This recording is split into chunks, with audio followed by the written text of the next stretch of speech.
Huwag husgahan ang kapwa. Huwag ninyong husgahan ang iba para hindi rin kayo husgahan ng Diyos. Sapagkat kung paano ninyo hinuhusgahan ang inyong kapwa, ay ganun din kayo huhusgahan ng Diyos. Bakit mo pinupuna ang munting puwing sa mata ng kapwa mo, pero hindi mo naman pinapansin ang malatrosong puwing sa mata mo? Paano mo masasabi sa kanya, "Kapatid, tutulungan kitang alisin ang puwing sa mata mo," gayong may malatrosong puwing sa iyong mata? Mapagkunwari, alisin mo muna ang malatrosong puwing sa iyong mata. Nang sa ganon ay makakita kang mabuti para maalis mo ang puwing sa mata ng iyong kapwa. Huwag ninyong ibigay sa mga aso ang mga bagay na banal dahil baka balingan nila kayo at lapain. At huwag din ninyong ihagi sa mga baboy ang inyong mga perlas dahil tatapak-tapakan lang nila ang mga ito. Humingi, humanap, kumatok. Humingi kayo sa Diyos at bibigyan kayo. Hanapin ninyo sa Kanya ang hinahanap nyo at makikita ninyo. Kumatok kayo sa Kanya at pagbubuksan kayo. Sapagkat ang lahat ng humihingi ay nakakatanggap. Ang naghahanap ay nakakakita. At ang kumakatok ay pinagbubuksan. Kayong mga magulang, kung ang anak ninyo ay humihingi ng tinapay, bibigyan ba ninyo ng bato? At kung humihingi siya ng isda, bibigyan ba ninyo ng ahas? Kung kayong masasama ay marunong magbigay ng mabubuting bagay sa inyong mga anak, gaano pa kaya ang inyong amang nasa langit? Ibibigay niya ang mabubuting bagay sa mga humihingi sa Kanya. Gawin ninyo sa inyong kapwa ang gusto ninyong gawin nila sa inyo. Ganyan ang tamang pagsunod sa kautusan ni Moises at sa mga isinulat ng mga propeta. Ang makipot na pintuan. Pumasok kayo sa makipot na pintuan dahil maluwang ang pintuan at malapad ang daan patungo sa kapahamakan at marami ang pumapasok doon.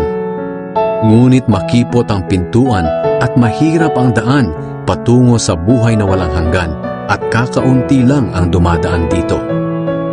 Nakikilala ang puno sa bunga nito. Mag-ingat kayo sa mga huwad na propeta. Lumalapit sila sa inyo na parang mga maamong tupa. Pero ang totoo, tulad sila ng mga gutom na lobo. Makikilala ninyo sila sa kanilang mga gawa. Ang matitinik na halaman ay hindi namumunga ng ubas o igos. Ang mabuting puno ay namumunga ng mabuting bunga, at ang masamang puno ay namumunga ng masama. Ang mabuting puno ay hindi namumunga ng masama, at ang masamang puno ay hindi namumunga ng mabuti. Ang lahat ng punong hindi namumunga ng mabuti ay pinuputol at itinatapon sa apoy. Kaya nga makikilala ninyo ang mga huwad na propeta sa kanilang mga gawa. Hindi kikilalanin ng Diyos ang mga gumagawa ng masama. Marami ang tumatawag sa akin ng Panginoon, pero hindi ito nangangahulugan na makakapasok sila sa kaharian ng langit. Ang mga tao lang na sumusunod sa kalooban ng aking Amang nasa langit ang mapapabilang sa kanyang kaharian. Marami ang magsasabi sa akin sa araw ng paghuhukom, Panginoon, hindi ba't sa ngalan niyo ay nagpahayag kami ng inyong salita? Nagpalayas ng masasamang espiritu at gumawa ng maraming himala? Ngunit sasabihin ko sa kanila, hindi ko kayo kilala. Lumayo kayo sa akin, kayong mga gumagawa ng masama. Ang dalawang uri ng taong nagtayo ng bahay. Kaya ang sinumang nakikinig at sumusunod sa aking mga sinasabi ay katulad ng isang matalinong lalaki na nagtayo ng kanyang bahay sa pundasyong bato. Nang umulan ng malakas at bumaha, at humampas ang malakas na hangin sa bahay, hindi ito nagiba dahil nakatayo ito sa matibay na pundasyon. Ngunit ang sino mang nakikinig sa aking mga salita, pero hindi naman ito sinusunod, ay parang taong hangal na nagtayo ng kanyang bahay sa buhangin. Nang umulan ng malakas at bumaha, at humampas ang malakas na hangin sa bahay, nagiba ito at lubusang nawasak. Ang autoridad ni Jesus.